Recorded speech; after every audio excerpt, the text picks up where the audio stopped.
Buongiorno a tutti, felici di ritrovarvi per una stagione nuova di Campa Qui. Ribiamo le nostre spaziate e per questo primo ritrovo di stagione siamo in Ampugnani, prima tappa in paese di Agasaionca per scoprire un luogo magnifico, il Castello di Asulana. Ne parleremo subito con Silvan Gianecchini. RCFM e Campa Qui.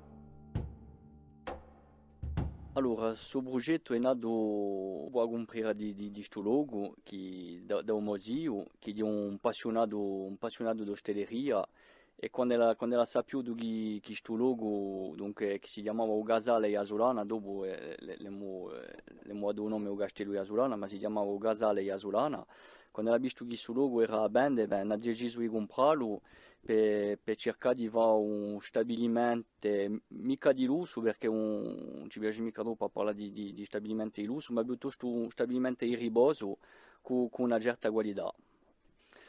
Allora, questo logo permette di noi di fare l'organizzazione di eventi, dunque matrimoni, battesimi, anniversari, tutto questo affare qui, e c'era bisogno di una persona, di una squadra piuttosto per occuparsene. E come noi siamo appassionati di noi di ostelleria, come noi abbiamo deciso di creare una piccola società di organizzazione di eventi ed è così che ne approfittiamo il logo per far campare questa società, ma di noi per accogliere gente qui a Castello di Asolana.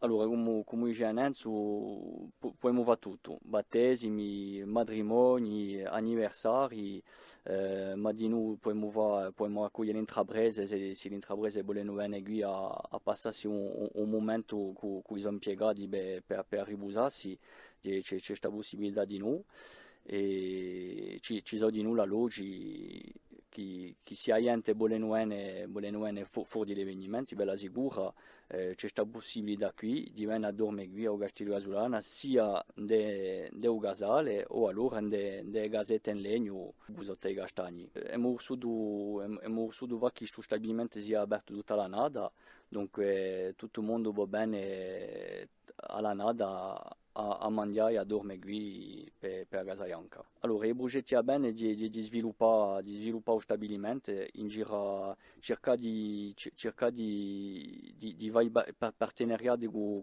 quelli che fanno l'attività in giro a questo paese, ma di noi con gente, con gli agricoltori, lavoriamo assai prodotti della regione, ma penso che ne vedremo anche più che stanno qui bene.